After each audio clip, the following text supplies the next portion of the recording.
Assalamualaikum warahmatullahi wabarakatuh. Selamat pagi semuanya dan selamat menjalankan aktivitas puasa di bulan Ramadan. Perkenalkan sebelumnya nama saya Iwanuddin. Saya dari kelas PBI 2B atau sekarang tepatnya di semester 4. Video ini merupakan video pembelajaran ataupun tugas ujian tengah semester dari mata kuliah strategi pembelajaran. Baik, dalam video ini saya akan mensimulasikan posisi saya di sini sebagai pengajar atau sebagai guru yang akan membawakan materi mengenai efektivitas pembelajaran online. Oke, baik, kita mulai. Selamat pagi semuanya. Kali ini kita akan belajar mengenai materi tentang efektivitas pembelajaran online. Materi ini sangat berkaitan sekali tentang pengalaman kita mungkin selama 2 tahun ke belakang melaksanakan pembelajaran daring atau pembelajaran online di rumah tanpa ada tatap muka. Di dalam materi ini kita akan membahas mengenai tentang apakah pembelajaran online itu efektif ataupun juga strategi apa yang harus kita lakukan dalam pembelajaran online, karena walaupun online bagaimana caranya pembelajaran itu bisa tersampaikan dengan maksimal seperti itu. Oke, kita mulai. Sebelum kita melakukan pembelajaran atau sebelum kita memberikan materi kepada siswa-siswa kita, alangkah baiknya kita mengetahui terlebih dahulu apa itu strategi pembelajaran dan strategi pembelajaran apa yang akan kita pilih. Dari mulai di sini ada modelnya, ada metodenya, ada approach atau pendekatan, dan juga ada teknik yang nanti akan kita gunakan dalam pembelajaran. Oke, yang pertama strategi pembelajaran. Yang pertama ada model. Di sini saya menggunakan model CTL atau Contextual Teaching Learning, di mana pada CTL ini merupakan suatu model pembelajaran yang memberikan fasilitas kegiatan belajar kepada siswa untuk mencari, mengkaji, mengelola, dan juga menemukan pengalaman belajar yang lebih bersifat konkret dan mengkaitkan dengan kehidupan siswa itu sendiri. Jadi pada CTL ini siswa sendiri yang mencari, siswa sendiri yang menemukan, siswa sendiri yang mengkaji atau mengobservasi sesuai dengan pengalaman di kehidupan nyatanya itu. Jadi pengalaman di kehidupan dia ataupun juga kegiatan-kegiatan yang sering dia lakukan di dalam kesehariannya itu akan kita kaitkan dengan pembelajaran. Kenapa seperti itu? Karena ketika model ini dipakai, siswa akan lebih mengerti. Karena ketika siswa hanya mendapatkan stimulus atau mendapatkan materi dari seorang guru saja, itu bisa dikatakan kurang maksimal jika tidak dikaitkan dengan pengalaman siswa itu sendiri. Jadi ketika pengalaman siswa itu ada dan disambungkan dengan materi yang diberikan oleh guru, itu akan berkesinambungan dan siswa akan lebih mengerti. Seperti itu kelebihan dari model CTL. Oleh karena itu, kenapa saya menggunakan model ini? Yang pertama ada metode. Di sini saya akan menggunakan metode diskusi. Tentu teman-teman di sini sudah tahu seperti apa metode diskusi. Jadi ketika setiap ada materi itu akan kita diskusikan bersama, kita akan membuat apa yang disebut dengan kelompok, kita akan membagi kelompok. Di dalam metode diskusi ini kita akan menemukan apa itu yang disebut dengan perbedaan pendapat seperti itu. Di sini juga kita akan menciptakan suasana belajar yang yang bisa disebut lebih fokus kepada pemecahan masalah secara bersama-sama ketika kita menggunakan metode diskusi ini. Tentu teman-teman juga dari mungkin dari SMP bahkan dari SD itu sudah paham tentang metode diskusi ini, seperti itu. Oke, yang kedua adalah ada pendekatan atau approach. Approach itu pendekatan ya. Di sini pendekatan saya menggunakan open ended. Pendekatan seperti apa sih pendekatan open ended itu? Jadi pendekatan open ended ini konsepnya yang mengutamakan kepada bagaimana proses itu menemukan jawaban. Jadi tidak menghiraukan apakah jawaban itu benar atau salah. Yang jelas prosesnya itu kita menemukan jawaban dan kita tidak usah memikirkan apakah jawaban itu benar atau salah. Biasanya pertanyaan yang nanti diberikan sifatnya terbuka sehingga tidak ada jawaban yang dianggap salah atau jawaban yang dianggap benar. Jadi kita sama-sama menemukan jawaban sesuai dengan pendapat masing-masing. Ini akan kita kaitkan dengan materi kita, yaitu efektivitas pembelajaran online. Jadi pada efektivitas pembelajaran online ini, pada materi ini nanti siswa akan ditanya apakah ini efektif atau tidak. Jika ada siswa yang bilang ya ini efektif, oke, kita tidak akan menyalahkan itu dan kita tidak akan membenarkan itu. Bahkan ada siswa yang mungkin nanti akan bilang bahwa pembelajaran online tidak efektif. Oke, tidak masalah.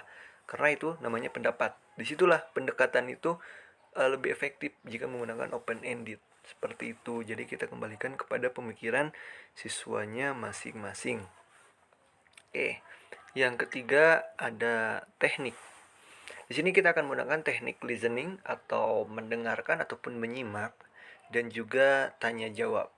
Di dalam mendengarkan dan menyimak ini, seperti ini contohnya misalkan siswa pertama itu siswa menyimak terlebih dahulu materi yang diberikan, mendengarkan terlebih dahulu materi yang diberikan, baik itu pada Zoom meeting, pada Google Meet, ataupun pada media-media pembelajaran yang lainnya. Setelah siswa menyimak dan mendengarkan, di sini nanti kita akan buka pertanyaan Q&A. Pada pertanyaan ini tentu pertanyaan yang berkaitan dengan pembelajaran yang sudah dilaksanakan. Pertanyaan dan jawaban ini berkaitan dengan evaluasi di akhir pembelajaran nanti. Apakah siswa tersebut benar-benar mengerti ataupun benar-benar masuk materinya kepada siswa itu.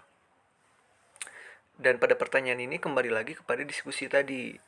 Oleh karena itu, jadi kelebihan dari semuanya ini menurut saya dapat merangsang siswa berpikir lebih aktif, lebih kreatif, dari mulai tadi modelnya CTL, modelnya diskusi, pendekatan open ended, dan juga ada pertanyaan. Itu siswa juga akan mengemukakan pendapatnya masing-masing, akan berpikir kritis seperti itu. Jika keempat strategi ini dipadukan menurut saya. Entah teman-teman semua sependapat atau tidak tentang strategi pembelajaran ini. Karena strategi pembelajaran dari modelnya itu banyak sekali model-model yang lain.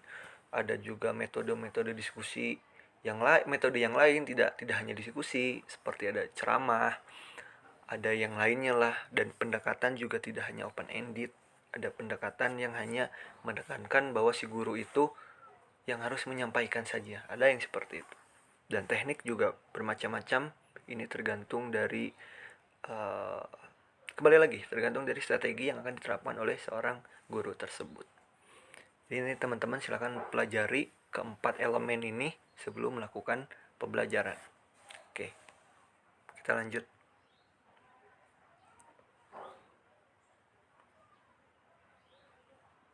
Nah, ketika mereka datang. Siapa yang dimaksud ketika mereka datang di sini? Itu virus corona atau COVID-19. Jadi ketika mereka datang, itu benar-benar semuanya berubah total. Teman-teman pun mungkin mengalami biasanya kita belajar tatap muka, biasanya kita berkegiatan, praktik di lapangan, itu sangat seru sekali biasanya di persekolahan. Tapi semenjak mereka datang, semua berubah, kita harus dipaksa untuk diam di rumah, melakukan semuanya itu di rumah. Seperti ini pembelajaran secara online, secara daring, tanpa tatap muka. Disitulah pertanyaan dan permasalahan muncul. Ini seperti apa sih strategi pembelajarannya ketika online? Apakah akan efektif ketika ada COVID-19, pembelajaran tetap dilaksanakan tanpa diliburkan? Dalam arti pembelajaran dilakukan di rumah masing-masing dengan media-media online. Apakah itu efektif? Disinilah akan kita bahas mengenai efektivitas pembelajaran online yang mungkin nanti oleh saya pribadi dan oleh teman-teman juga akan diterapkan jika memang terpaksa kita harus di rumah. Cuman ini kita lebih ke berbicara ke pengalaman yang sudah dilakukan. Seperti itu.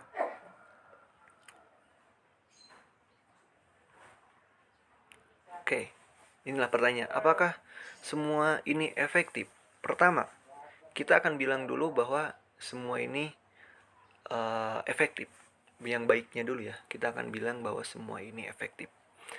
Kenapa semua ini bisa efektif? Yang pertama tadi, keempat elemen dari strategi pembelajaran itu harus benar-benar kita padukan, kita buat seindah mungkin, semaksimal mungkin supaya semua pembelajaran online ini dapat dikatakan efektif, dari mulai tadi metodenya, modelnya, pendekatannya, dan juga strategi-strategi yang akan kita gunakan. Dan yang terutama adalah media pembelajaran. Nanti akan kita bahas media pembelajaran apa supaya pembelajaran ini efektif. Dan pendapat selanjutnya, kita akan mengatakan bahwa ini tidak efektif. Kita sudah mengatakan ini efektif, kita juga akan mengatakan bahwa ini tidak efektif. Tidak efektifnya tentu teman-teman sudah tahu bahwa kita tidak bisa tatap muka dan si guru sulit untuk menilai kepribadian masing-masing, karena di dalam pembelajaran online ini guru tidak bisa menilai kepribadiannya, guru tidak bisa menilai tentang karakternya, karena karakter itu hanya bisa dinilai ketika bertemu di kelas, barulah penilaian karakter itu dapat dinilai. Tapi jika pembelajaran online ini tidak bisa dinilai. Nah, ketidakefektifan itulah yang akan kita bahas saat ini. Seperti itu. Jadi pertanyaannya apakah semua ini efektif atau tidak, kita kembalikan kepada teman-teman. Oke, selanjutnya. Nah, guru. Apa yang harus guru benar-benar lakukan untuk melakukan pembelajaran online supaya pembelajaran online ini efektif? Yang pertama ada berinovasi. Seorang guru harus berinovasi atau memikirkan strategi. Jadi sebelum melakukan pembelajaran, guru itu harus mengkaji, melihat langsung ke lapangan, inovasi apa yang akan guru lakukan. Apakah guru akan membuat pembelajaran seperti apa melalui daring ini, melalui online ini? Apakah guru akan melakukan ini? Apakah guru akan menciptakan ini? Itu kembali ke pengetahuan gurunya masing-masing, seperti itu. Jadi di sini guru benar-benar ditekankan harus berinovasi terlebih dahulu. Setelah dapat inovasi strateginya, oke, kita akan melakukan strategi pembelajaran online menggunakan media aplikasi yang ada di handphone saja. Inovasinya seperti itu. Seperti misalkan contoh media YouTube dan media WhatsApp misalkan. Oke, itu inovasinya, memaksimalkan aplikasi yang ada di handphone. Selanjutnya, setelah berinovasi, guru harus bisa merancang atau membuat perencanaan pembelajaran. Tadi inovasinya adalah memaksimalkan aplikasi yang ada di smartphone siswa masing-masing. Guru harus bisa merancang antara perpaduan menggunakan aplikasi itu seperti apa. Dari YouTube ke WhatsApp seperti apa. Siswa akan menerima materi dari YouTube itu seperti apa. Harus dirancang. Misalkan siswa akan diberikan video, lalu akan disimak atau didengar, listening, dan setelah itu siswa akan mengirimkan hasilnya melalui grup WhatsApp, misalkan seperti itu. Itu rancangan pembelajaran itu harus benar-benar ada, harus benar-benar terkaji supaya guru juga mudah untuk menilai setiap siswa, dan siswa juga mudah untuk menerima materi dan mengerti materi yang diberikan oleh guru. Setelah rancangan itu dibuat, perencanaan, planning semuanya dibuat, barulah guru melakukan pembelajaran yang efektif. Di dalam pelaksanaan ini guru harus benar-benar bisa menyampaikan keinginan guru tersebut dan juga menerima aspirasi dari siswa tersebut, lalu mengkombinkan semua elemen-elemen itu dalam satu pembelajaran yang efektif dari pelaksanaan itu. Jadi di sini dalam pelaksanaannya guru harus benar-benar maksimal. Diusahakan tidak ada siswa yang tidak mengerti. Jadi harus pelan dulu, harus santai dulu, tidak langsung. Oke, tugas ini, silakan dikumpulkan. Tapi guru harus memastikan dulu apakah apa yang guru berikan itu diterima oleh siswa, apakah semua siswa itu mengerti. Itu dalam pelaksanaannya. Setelah pelaksanaan ada evaluasi. Di sini yang terpenting. Evaluasi itu melihat tingkat keberhasilan siswa. Indikator keberhasilan siswa dilihat dari mana? Yang pertama dilihat dari mungkin bisa kita katakan nilai ya.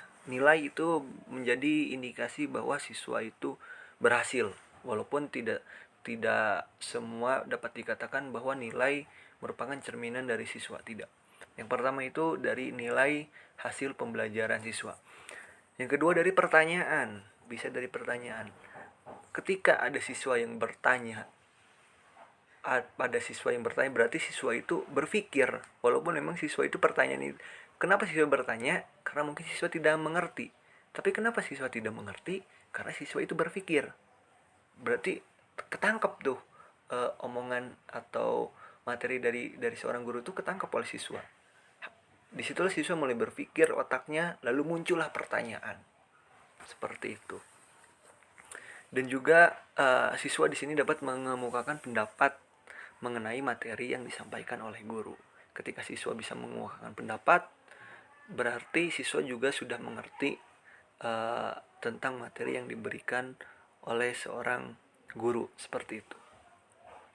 Dan di akhir evaluasi, biasanya evaluasi juga terdapat ada ujian seperti itu ya. Seperti biasa ada ujian-ujiannya untuk mengetes sejauh mana siswa dapat menjawab pertanyaan-pertanyaan dari guru. Setelah evaluasi terlihat, ketika dirasa masih ada beberapa siswa yang tidak mengerti dan tidak paham akan materi tersebut. Misalkan kita menggunakan aplikasi YouTube. Siswa harus mendengarkan YouTube. Kita berbicara tentang konteks bahasa Inggris ya. Di dalam YouTube siswa mendengarkan YouTube, lalu menulis kembali catatan yang penting-pentingnya itu. Tapi kita lihat ternyata catatan itu beda dengan YouTube. Oke, berarti di sana ada beberapa siswa yang kurang dalam pendengarannya, dalam listeningnya. Berarti itu akan menjadi evaluasi dan guru harus berinovasi kembali. Harus bagaimana lagi dan harus seperti apa supaya siswa bisa benar-benar menyimak materi yang diberikan oleh guru melalui YouTube tersebut. Itu harus menjadi inovasi, kembali merancang lagi, kembali melaksanakan lagi. Jadi berputar. Seperti itu. Ini keempat hal yang harus dilakukan oleh guru.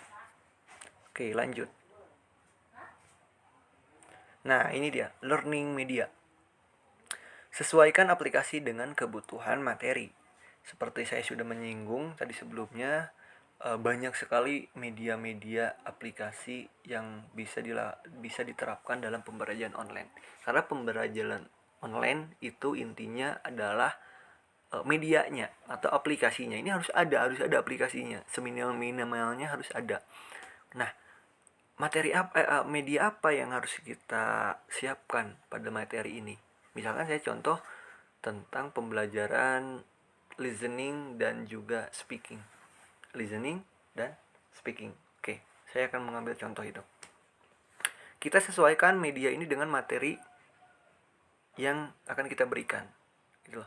Sesuaikan aplikasi dengan kebutuhan materi. Materi membutuhkan siswa untuk bisa mendengar, listening, untuk bisa menyimak. Oke, berarti kita pakai YouTube. Yang kedua, siswa harus bisa speaking, bisa berbicara. Walaupun dalam pembelajaran online, kita pakai WhatsApp. Pertama, YouTube kita gunakan sebagai alat untuk siswa itu menyimak dan mendapatkan materi. Misalkan kita contoh beri percakapan dalam bahasa Inggris. mengenai percakapan antara si A dan si B di dalam video itu. Kita kirimkan ke siswa. Siswa nanti diminta untuk menulis hal-hal penting yang ada di dalam video tersebut. Seperti yang ditanyakan si A apa, si B sukanya apa, itu ada dalam conversation atau ada dalam obrolan itu dicatat. Seperti itu. Setelah dicatat, siswa harus bisa menjelaskan kembali obrolan itu tentang apa yang diobrolkan, hasilnya seperti apa, dan permasalahan dari obrolan tersebut, percakapan tersebut apa. Siswa tulis dan siswa ungkapkan kembali melalui voice note yang ada di grup WhatsApp. Jadi siswa masing-masing harus mengirimkan speak up-nya ataupun pendapatnya melalui voice note. Jadi siswa berbicara dalam bahasa Inggris melalui voice note, dikirimkan ke grup grup WhatsApp, grup pembelajaran itu atau grup mata kuliah itu. Kenapa harus menggunakan voice note? Karena voice note itu yang paling simple. Jadi siswa hanya tinggal pencet 1 kali voice note lalu dikirimkan, nanti guru akan mendengarkan langsung dari handphone tersebut. Seperti itu. Jadi guru hanya akan mengupload video YouTube atau mencari video YouTube yang sudah ada lalu dikirimkan ke linknya ke grup WhatsApp. Siswa membuka YouTube, menyimak dan mendengarkan, lalu ditulis. Setelah itu siswa menjelaskan kembali isi dari YouTube tersebut menggunakan voice note dan guru mendengarkan lalu langsung menilai. Oke, jadi sederhana karena materinya adalah listening dan speaking. Itu yang kita butuhkan materinya. Tapi entah untuk materi yang lain mungkin bisa lebih ribet lagi.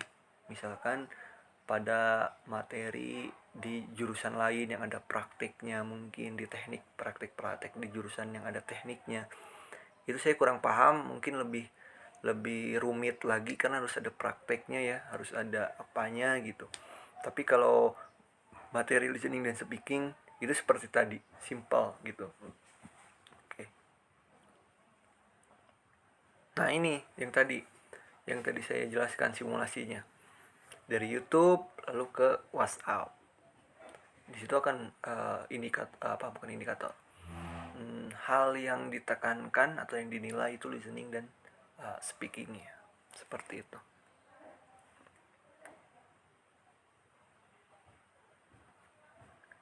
Oke, next, problematika. Nah, tadi media-medianya sudah kita jelaskan, strategi seperti apa supaya lebih mudah dan kita bisa menggunakan. Poin penting adalah gunakan aplikasi yang ada di handphone. Itu saja dulu supaya lebih efektif pembelajaran online-nya dan tidak menyulitkan siswa. Tapi tetap saja ternyata sesimpel apapun yang guru berikan, sesederhana pun aplikasi yang akan digunakan, itu tetap aja ada problematika, ada masalah. Ini ada 4 akar masalah di dalam pembelajaran online. Yang pertama adalah fasilitas. Masih ada ternyata masih banyak sebagian dari siswa yang fasilitasnya itu kurang. Maksudnya gini, ada siswa yang mungkin handphonenya itu kurang support di beberapa aplikasi. Seperti siswa ingin mendownload aplikasi ini tapi handphonenya memorinya pas-pasan jadi tidak bisa lagi masuk aplikasi. Itu masih ada. Dan bahkan ternyata di beberapa daerah masih ada siswa yang tidak mempunyai smartphone. Seperti itu yang sangat miris menurut saya, yang sangat dikhawatirkan. Siswa ditekankan untuk belajar online tapi fasilitasnya mereka tidak punya. Ketika berbicara dengan guru ternyata hampir semua smartphone-nya punya dan support lah gitu, layak untuk digunakan dalam pembelajaran untuk guru. Yang kedua adalah pengetahuan. Nah ini, jika pengetahuan saya akan kaitkan dengan beberapa guru yang saya temui ya, pengalaman. Ini kita kembali ke dalam CTL, Contextual Teaching Learning. Kita kembalikan ke kehidupan nyata. Itu ada beberapa guru yang gaptek, yang teknologinya masih kurang. Guru-guru yang sudah yang mungkin ketinggalan akan teknologi. Seperti guru tidak bisa ada yang sulit untuk membuat PowerPoint, kurang mengerti. Guru, bahkan ada beberapa guru yang katanya masih kesulitan dalam menggunakan Zoom meeting. Itu pengetahuan seperti itu jadi permasalahan. Pengetahuan tentang teknologi masih ada permasalahan di guru, bahkan di guru ya. Kalau di siswa, ternyata siswa itu gampang beradaptasi. Seperti guru memberikan aplikasi yang terbaru. Aplikasi ini, tolong download aplikasi ini di Google Play misalkan, Play Store. Ketika siswa memakainya, pengetahuan siswa itu langsung menangkap, oh, fungsi aplikasi itu ini. Jadi untuk siswa eh, banyak sekali yang langsung mengerti akan pengetahuan teknologi seperti itu. Nah, yang ketiga ini yang masalah riskan sekali, yaitu adalah kuota. Ini kuota benar-benar memang ketika Zoom meeting dilaksanakan itu ternyata kuota itu cepat habis seperti itu. Apalagi untuk siswa yang hanya mungkin diberi bekal jajan oleh orang tuanya sekian, belum lagi beli kuota, belum lagi untuk jajan dan sebagainya. Ini problematika yang menurut saya yang benar-benar sangat terasa sekali masalah kuota. Nah, kan tetapi untuk guru, uh, pada kenyataannya ternyata banyak guru yang menggunakan wifi di rumahnya. Itu masih bisa. Guru yang uh, mudah untuk membeli kuota lah, layak guru masih masih masih mudah untuk mendapatkan kuota untuk di sisi guru ya, seperti itu. Dan yang terakhir adalah jaringan. Oke, kita katakanlah semua siswa ataupun semua guru cukup kuotanya dan ada kuota untuk melaksanakan pembelajaran online. Tapi jaringannya itu yang tidak ada. Ada beberapa daerah dia punya kuota berapa giga, 20 giga, tapi ternyata jaringannya nggak ada. Itu yang jadi permasalahan. Jadi ketika Zoom tidak mendengar apa bahasanya itu, gerak-gerakan atau nge-lag atau apalah. Inilah permasalahan-permasalahan. Mungkin kalau kuota semester sebelumnya atau bahkan sekarang mungkin ya, itu masih ada kuota dari pemerintah, atau nggak ada sekarang ya. Pokoknya semester lalu awal Covid itu ada kuota dari pemerintah. Alhamdulillah beberapa mahasiswa dapat untuk kuota gitu. Kalau untuk jaringan mungkin kembali ke daerahnya masing-masing seperti itu. Oke, kesimpulannya, jadi yang sudah saya jelaskan tadi, yang pertama adalah rencana pembelajaran. Ketika kita berbicara tentang efektivitas pembelajaran online, kita harus benar-benar bisa mengkaji tentang rencana pembelajaran itu sendiri. Seperti apa rencana pembelajarannya, uh, strateginya seperti apa. Pokoknya yang tadi, yang ada model, metode, pendekatan, dan juga terakhir teknik, seperti itu rencana harus bisa terencana. Dan juga yang disebut dengan inovasi, perencanaan, pelaksanaan, dan juga evaluasi itu masuk ke dalam rencana pembelajaran. Itu harus kita buat, silabus bisa dikatakan ya, itu harus kita buat semaksimal mungkin, didesain seefektif mungkin agar pembelajaran bisa maksimal. Yang kedua yaitu pelaksanaan. Nah, pelaksanaan berhubungan dengan yang saya jelaskan tadi, simulasi. Dengan simulasi pembelajaran. Seperti apa pelaksanaannya, media yang terpenting tuh ya, medianya seperti apa, jangan terlalu sulit, jangan terlalu ribet juga. Yang penting media yang ada di handphone agak lebih maksimal, yang bisa diakses oleh siswa dan bisa menghasilkan output yang maksimal juga. Oke, jadi itu ya kesimpulannya. Yang terpenting, buatlah, desainlah pembelajaran itu sesederhana mungkin, tapi bisa menghasilkan output semaksimal mungkin, seperti itu.